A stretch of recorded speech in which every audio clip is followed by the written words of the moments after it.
ये विषयों की सुख वृत्ति, दुख वृत्ति इसी अंतःकरण में होती है, आप में नहीं।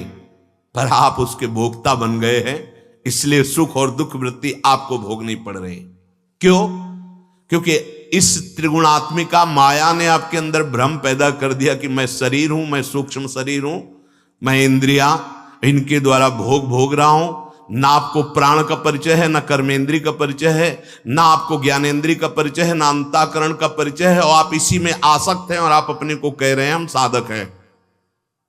किसकी साधना कौन कर रहा है, ध्यान देकर समझना है।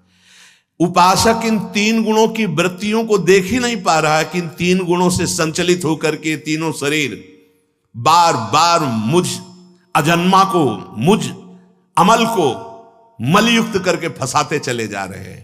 सबसे पहला रजोगुण, विक्षेप शक्ति रजसा क्रियात्मका यथा प्रवृत्ति प्रसृता पुराणी रागादयोस्याह प्रभवन्ति नित्यम दुखादयो ये मनुष्यो विकारा। ये रजोगुण विक्षेप शक्ति है, साधक को हर क्षण टांग मारती रहती है। ध्यान दीजिए, उसको तुम समझ ही नहीं पाओगे अगर अंतर्मुख नहीं हो। हर समय ये विक्षेप शक्ति रजोगुण साधक को हर समय विक्षेप देती रहती है। वो बैठा है, 10 दिन 10 महीने पहले किसी ने कुछ कहा था, वो भेज रही है, ये देखो ये कभी भोगा था वो भेज रही है। नाना प्रकार की देखी सुनी भोगी बातें जहां आप शांत हुए तो भेज रही, वो विक्षेप पहुंचा रही। निरंतर एक रस धारा भगवत चिंतन में बार बार विक्षेप पहुंचाना है रजोगुण का लक्षण है। समस्त क्रियाओं के संकल्प इसी से बनते हैं, रजोगुण से। राग और दुख ये दोनों भोग इसी से होते हैं। राग हो जाना, प्रतिकूलता मिलने पर दुख हो जाना, ये काम का जनक है, पिता है, इसी से काम पैदा होता है। और क्रोध का जनक काम है, काम से ही क्रोध हो। जहां विषयों का चिंतन होने लगे समझ लेना रजोगुण छा गया तुम्हारे हृदय पे। ध्यायतो विषयान पुंसास संगास्तेषु उपजायते संगात संजायते कामः कामात् क्रोधो भी जायते क्रोधात् भवति सम्मोहा सम्मोहात् स्मृति विभ्रमा स्मृति भ्रंशात् बुद्धिनाशो बुद्धिनाशात् प्रणश्यति। जहां बैठ के विषयों का चिंतन होने लगे समझ लेना रजोगुण छा गए, अब नाश कर दे गए। उसी समय यही डर हरिवंश हित जिनो भ्रमय गुण सलिल पर जे नामंगन मंगल लोक त्यों सुहरि पद भजु न विलंब करे। जहां तुम्हारा विषय चिंतन चीख पड़ो राधा राधा राधा राधा, ये क्या होने जा रहा है, ये तो अंदर गड़बड़ मचा देगा। जहां ध्यायतो विषयान पुंसा संगास्तेषु उपजायते, उसी समय भोग की लालसा पैदा हो जाएगी और कुछ क्रिया हो या ना हो हृदय वैसे ही गंदा हो जाएगा। चिंतन गंदा होना सबसे खतरनाक काम है। ध्यायतो विषयान पुंसाद संगास्तेषु उपजायते। हम हर जगह क्रोध को सह सकते हैं, लेकिन कामना पूर्ति ना हो तो क्रोध भयंकर रूप धारण कर लेता है। तो कह रहे काम होना, क्रोध होना, लोभ होना, दंभ होना, दूसरे के गुणों में दोष देखना, असूया, अभिमान, ईर्ष्या, मत्सर, ये सब रजोगुण से प्रकट होते हैं। ये तुम्हारे धर्म नहीं, ये रजोगुण के धर्म है। काम होना, क्रोध होना, लोभ होना, दंभ होना, असूया, दूसरों के गुणों में दोष दर्शन करना, निंदा करना, अभिमान, ईर्ष्या, मत्सरता, ये सब रजोगुण के धर्म है।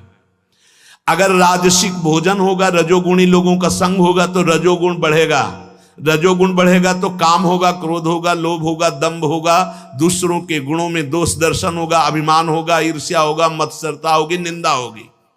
चौपट हो गया, साधक चौपट हो गया, भ्रष्ट हो गया। रजोगुण, ये जो तुम अच्छा अच्छा चाट पकौड़ा खाने की कोशिश करते हो, रजोगुण पैदा करेगा। तुम्हें डर नहीं लगता? प्याज लहसुन क्यों मनाए हो? कोई मांस है क्या? कोई निंदनीय वस्तु है क्या? जहां आलू पैदा होती है वहीं प्याज और लहसुन पैदा होता है। वो तमोगुण पैदा करता है, सिर्फ तमोगुण के कारण उसका त्याग किया गया है। उसमें किसी की हिंसा थोड़ी होती है। जहां मूली पैदा होती, गाजर पैदा होती, आलू पैदा होती, वैसे ही प्याज लहसुन पैदा होता है, सिर्फ भगवत प्राप्ति के लिए। हमें जो बुद्धि शुद्ध चाहिए वो रजोगुण नहीं, वो तमोगुण पैदा करता है, इसलिए उसका त्याग किया गया है। रजोगुण कितना खतरनाक है और हम चाहते हैं बढ़िया बढ़िया ऐसा ऐसा ऐसा, ये सब रजोगुण पैदा करेगा। और रसेंद्री पा रही है और आप पा नहीं रहे हो। आप रसेंद्री के चक्कर में पड़ के अपने अंतःकरण को रजोगुण से युक्त करके भ्रष्ट होने की मार्ग की प्रवृत्ति कर। ये खाना पीना बहुत होश से, जैसा खाओगे अन्न वैसा बनेगा मन, जैसा पियोगे पानी वैसी बनेगी वाणी, जैसा करोगा संग वैसा चढ़ेगा रंग। ये बात साधुई की है, परमार्थ की है, अध्यात्म की, इसे समझो। भोजन से ऐसे डरो जैसे विष से डरा जाता है। सात्विक भोजन, आपके केवल प्राणों का पोषण होना है। अगर किसी भी भोजन का नाम सुनकर के हर्ष आ गया तो तुम साधक हो, विषयी पुरुष। साधक कैसे हो सकता है? भोगों की वस्तुओं में उसको हर्ष आ जाए। आज क्या है, आज ये, अगर ये भूख लगे आई। साधक का मतलब है केवल प्राणों का पोषण। हमने देखा है, एक परमहंस जी के साथ कुछ दिन रहे, तो जैसे भंडारा हो रहा है या भिक्षा बट रही, तो गए नारायण नारायण, उस सामने जो पदार्थ लेके आए, ये नहीं ये नहीं, ये डाल दो। बिल्कुल साधारण रूखा सूखा वाला वस्तु ली और गंगा के किनारे गए, ब्रह्मार्पणम करके और वर्षों से पा लिया। जैसे उनसे स्वामी जी बट तो ये भी रहा था, आपने क्यों नहीं? नहीं, अब हम लोगों को कोई मेहनत तो करनी नहीं होती, थोड़ा बस प्राण पोषण के लिए चाहिए, इसलिए इतना ले लेते।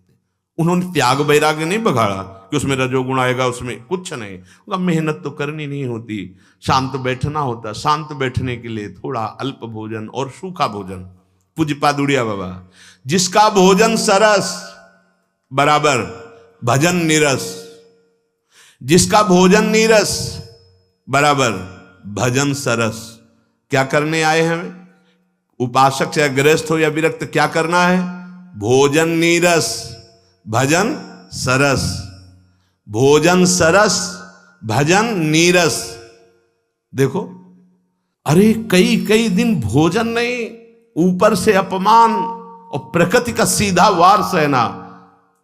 पर इसी भाव से सहा जाता था, इसी भाव से नहीं। ये त्वगेंद्री का विषय, सर्दी गर्मी, ये प्रकृति जनित रचा हुआ शरीर जड़ है, ये मैं नहीं हूं। ये जो शीतलता का मुझे भ्रम हो रहा है, मेरी आसक्ति का कारण है, मेरे को नहीं है। भीषण सर्दी में भी कभी कोई परवाह नहीं। वास्तविक जैसा तुम चिंतन करोगे वैसी तुम में शक्ति जागृत हो जाएगी। रजोगुण सुना, ये रजोगुण भोजन अगर आप पाओगे तो आपके अंदर काम, क्रोध, लोभ, दंभ, असूया, अभिमान, ईर्ष्या, मत्सर, निंदा, ये आ जाएंगे भाई। रजोगुण का काम है विक्षेप शक्ति, भजन नहीं होने देगा। 2-4 बार राधा राधा कहोगे, खत्म, चिंतन बाहरी हो रहा है, विषय चिंतन हो रहा है। ठाड़े बैठे परे उताना, कबीर कायम रहे ठिकाना, अपने आराध्य देव के चिंतन में रहता है। चाहे वो भोग के समय हो या योग के समय हो, इसकी स्थिति एक ही रहती है।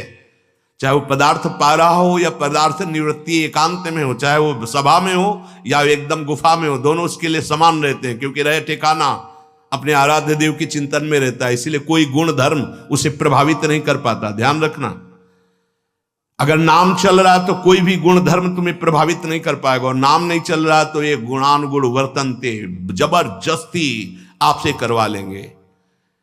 हरिमाया बलवंत भवानी, जाहि न मोह कवन अस ज्ञानी, ज्ञानी नाम अपि चेतांसि देवी भगवती हिसा, बलादा कृष्ण मोहाय महामाया प्रेक्षति। ये रजोगुण विक्षेप शक्ति है, ये क्रियाओं में फंसा देती है।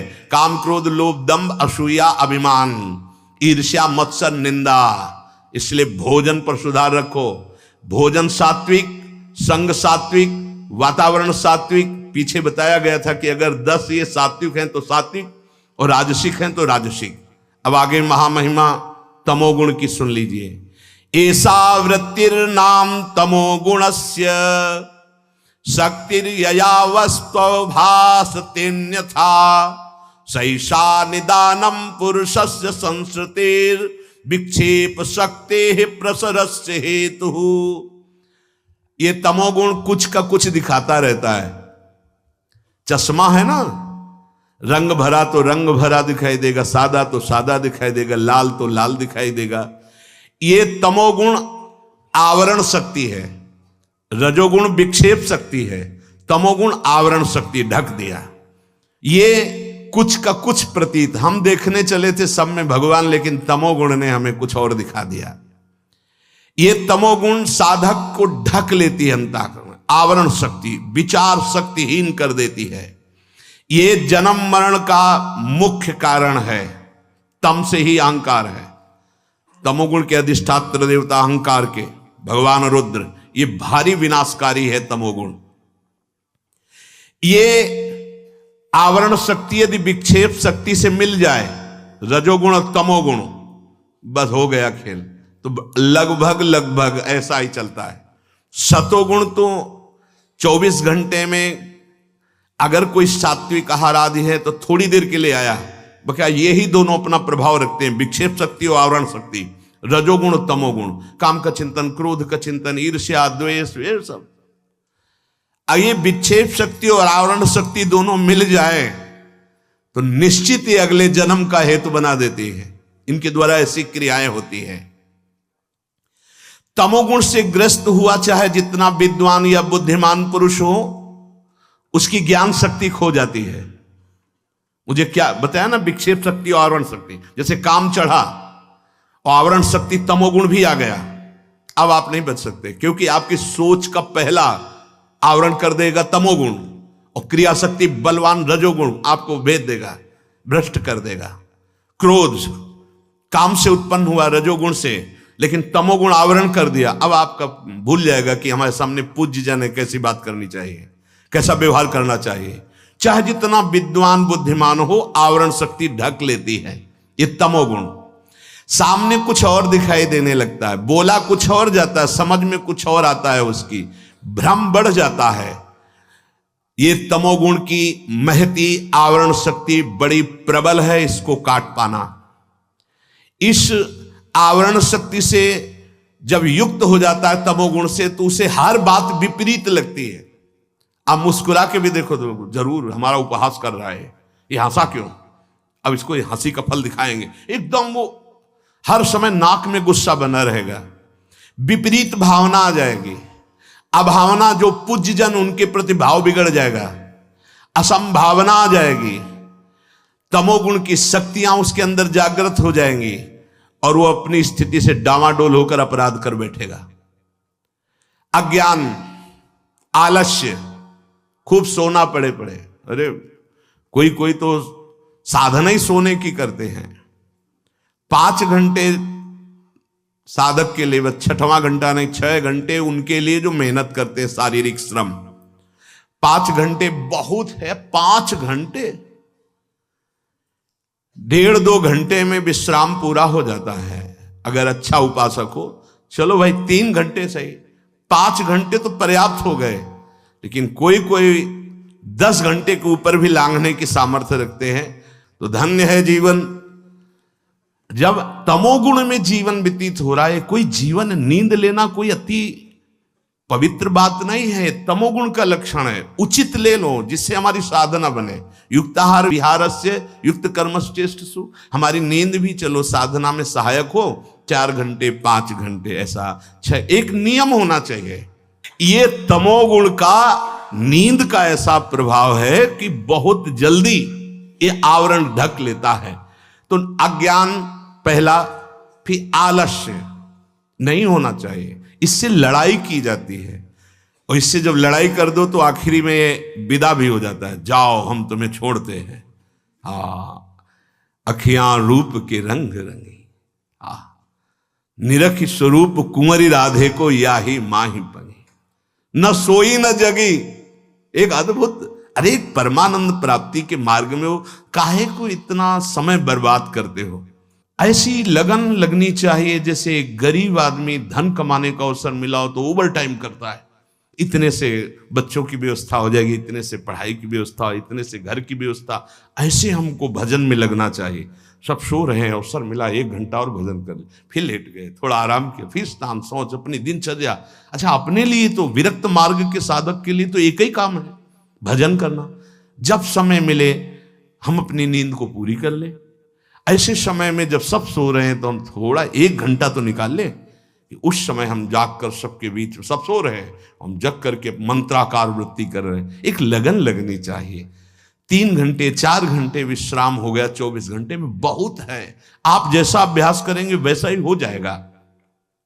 निद्रा, ये आलस्य जड़ता प्रकट करती है। माला लिया, अब जमवाई शुरू।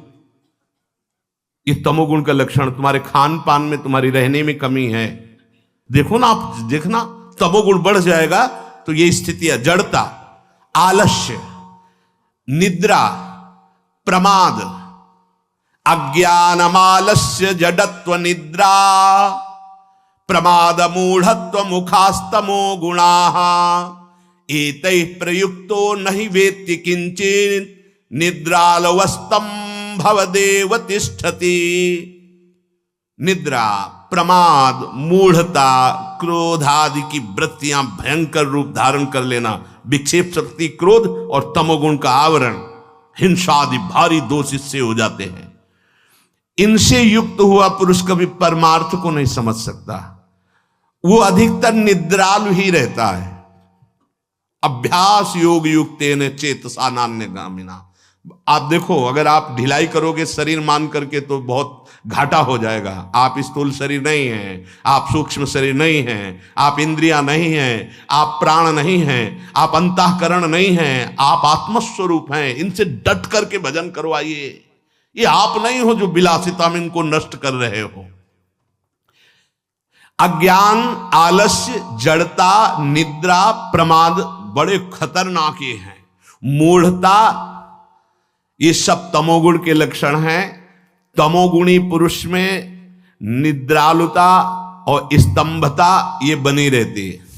नहीं करना, कोई भी सत्कार्य करने के लिए मन ना होना, अधिकतर पड़े सोते रहना, घाटा बर्दाश्त नहीं। अब आया जो आवश्यक है अपने को, सतोगुण। बोले सत्वम विशुद्धम जलवत् तथापि ताभ्याम मिलित्वा शरणाय कल्पते यत्रात्मबिंबः प्रतिबिंबितः सन् प्रकाशयत्यर्क इवाखिलम जडम। सतोगुण भगवान का भजन कराने में बहुत सहयोगी है। बहुत अच्छे विचार, बड़ी दयालुता, शांति, ये। पर यदि ये रज और तम से मिल गया तो इसका प्रभाव फिर बदल गया।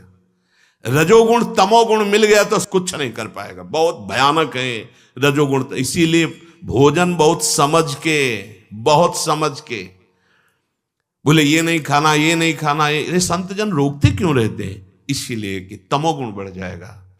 तमोगुण बढ़ जाएगा, रजोगुण बढ़ जाएगा तो आप कुछ के कुछ हो जाएंगे, समझ में नहीं आएगा। अरे बड़ा विचित्र खेल है, बड़ा विचित्र खेल है। धातु का प्रयोग नहीं करना, ये नहीं खाना, ऐसे चलना, ऐसे चलना। ये संतों ने जो कहा है, शास्त्रों ने जो कहा है, वो हमको समझना होगा। हमको इससे राग त्यागना कि मोटी मोटी अंगूठियां धारण करनी, छल्ले, मोटी मोटी अंगूठियां, सोने के जंजीर, सोने का मांस, इससे क्या होगा? ये कोई अच्छी चीज है क्या? वास्तविक हम निकले हैं परम आनंद सिंधु भगवान की प्राप्ति के लिए। ये सब क्या है? ये है क्या? 4 लोग यही तो देख के कहेंगे कि बहुत, इससे क्या होगा? सोने का पहाड़ है 4 लाख योजन, 1 योजन 4 कोस, 1 कोस 3 किलोमीटर, 4 लाख योजन का है। यार क्या हो तुम? क्या है? किलो 2 किलो सोना पहन लिया, कोई ऐसी इधर उधर की, ये क्या है? कोई महत्वशाली बात है क्या? जो वैराग्यवान महत्वशाली है उतना ब्रह्मा भी महत्वशाली नहीं है। आप समझो इस बात को। कोपी न बनता खलु भाग्यवंता। जो सच्चिदानंद में वृत्ति जोड़े हुई है, किसी भी स्थिति में है बाहरी, उस बाहरी स्थिति का प्रभाव उसके अंतर में कोई नहीं पड़ता। इस बात को नहीं समझा जाता। हम चले हैं किस मार्ग में, कर क्या बैठते हैं, ये बहुत बड़ी हानि हो जाती है। हमारा वैराग्य अंतर का प्रतिपल बढ़ना चाहिए। हमें कुछ अच्छा, जब हम ये सुने कान से कि अमुक साधक तो केवल बस 4 रोटी ले ली, सब्जी, वो तो और कुछ खाता है, तो छाती फूल जाएगी। हाँ सही है, सही है। आप हरि और गुरु का स्वभाव नहीं जानते हो। माता की तरह अत्यंत करुणामय होते हैं। जो चाहो वो व्यवस्था हो जाएगी, लेकिन वो व्यवस्था संतुष्ट करेगी। जब हम आपको देखेंगे वैराग्य के रहने में तो हमारी छाती फूल जाएगी।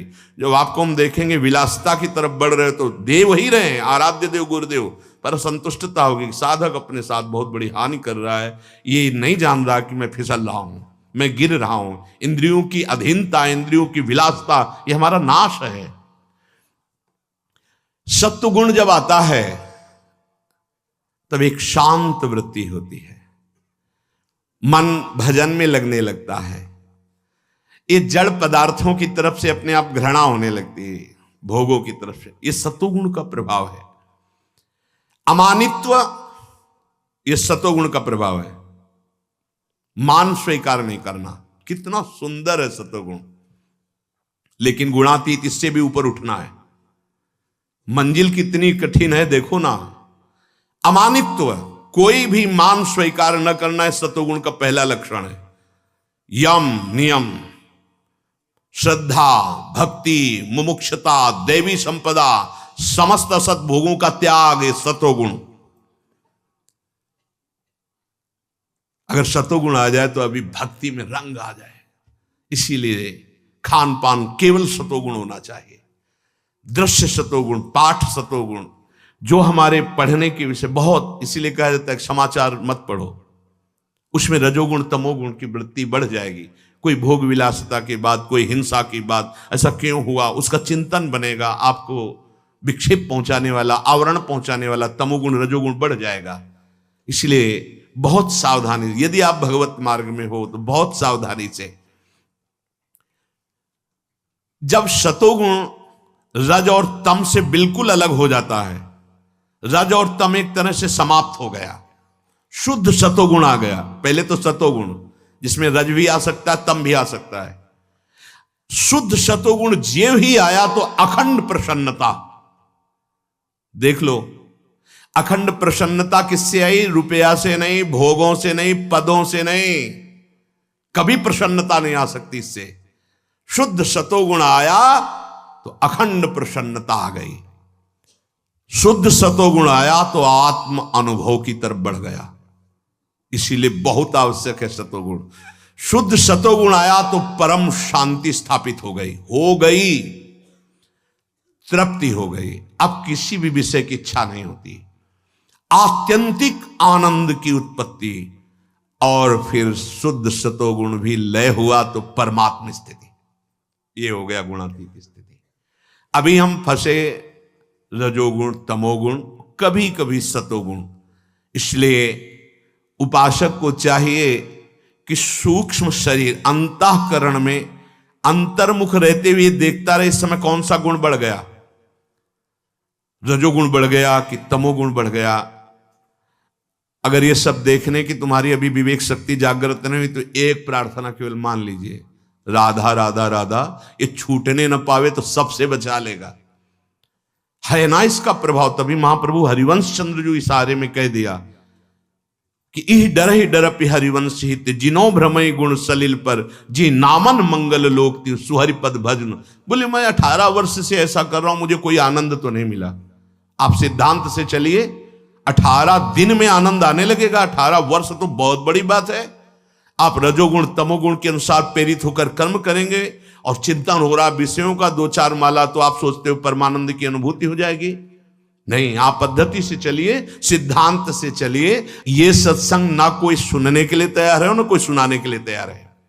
पक्की बात मान लीजिए, सुनने के लिए तैयार है कि हमारी कामना की पूर्ति कैसे हो, जंतुर बांध दो या फल दे दो या भस्म दे दो या आप कोई कलावा बांध दो। कहां? स्थूल शरीर में। क्या होगा इससे? होगा क्या? अरे स्थूल शरीर ही नष्ट हो जाएगा। अब तक कोई कलावा नहीं हुआ, कोई जंतुर ही नहीं हुआ कि तुम्हें अविनाशी बना दे। और तू अविनाशी है, बनने की जरूरत नहीं है। बस इन विनाशियों का संबंध त्याग, इन त्रिगुण माया के संबंध से अलग तू है, इसका अनुभव करना है केवल। अब ये बात कहां समझ में आएगी? ये बात समझ में आती कि पुत्र पढ़कर कलेक्टर हो जाए, व्यापार नौकरी बन जाए, ऐसा कोई महात्मा हमको मिले कि हम कुछ उनको दे दें और वो तपस्या करें और हमारा सब मंगल होता रहे। सबकी कामना यही है। जय महाराज, बस आप हमारे पर कृपा करें, अनुग्रह करें कि हमारी कामनाओं की पूर्ति होती रहे। संतों का संग इसलिए नहीं होता है, पक्का समझना। या तो नौटंकी नाटक में तुम राजी हो रहे हो नहीं तो संतों का संग होता है सिर्फ अपवर्ग के लिए। संत संग अपवर्ग कर, कामी भवकर पंथ। नहीं समझ में आई? तभी मानना कि साधु संग हुआ है जब भगवत प्राप्ति की लालसा पैदा कर दे उनकी वाणी, और असत मार्गों से तुम्हें जलन पैदा होने लगे और भगवान की तरफ बढ़ने लगो तो मानना सत्संग हुआ है। नहीं तो मनोरंजन है, सत्संग नहीं है। बड़े भाग पाई सत्संगा, बिना प्रयास होई भवभंगा। संसार समुद्र सूख जाएगा जब तुम्हें सत्संग प्राप्त होगा और मनन करोगे और उसके अनुसार चलोगे। बोलो कौन सी मांग मेरी निकली? भूख प्यास प्राणों का धर्म है, इंद्रियां अपने अपने भोग धर्म में हैं, अंतःकरण उनको प्रेरित करके इंद्रियों के भोगों सुखों में मुझको भुलाए हुए है। कौन सा मेरा धर्म है? न मरना मेरा धर्म है, न जन्मना धर्म, न भूख धर्म है, न प्यास धर्म है, न इंद्रियों का विलास मेरा धर्म है। इन मायाकृत रचे हुए करणों में मैं आसक्त हो गया, भूल गया अपने आप को। यही दुर्गति का कारण है। अब उसे चाहे भगवान नाम चिंतन से हटाओ, चाहे विचार के द्वारा हटाओ, तो ये विचार भी स्थायी तभी होगा जब नाम चिंतन चलेगा। तो जैसे भी बने तैसे नाम न छूटने पावे। जब किसी की तरफ देखो तो माथे पे उसके लिखो राधा राधा। जब साउंड चले तो दिमाग में तुम्हारे साउंड उतनी जोर का बजे, राधा राधा राधा। इसीलिए सांसारिक धुनियों में राधा नाम गाने की अनुमति दी कि तुम्हें सांसारिक धुनियां पसंद, गाने पसंद हैं, आप उन्हीं में राधा धुनी लगाओ। संखिया जहर को शोध करके डॉक्टर दे दे, वैद्य दे दे, तो राजक्षमा आदि बड़े बड़े रोगों को नष्ट करने की सामर्थ्य होती। ऐसे ही राधा नाम किसी भी ध्वनि में अगर गुनगुनाने लगे तो तुम्हारा परम मंगल हो जाए।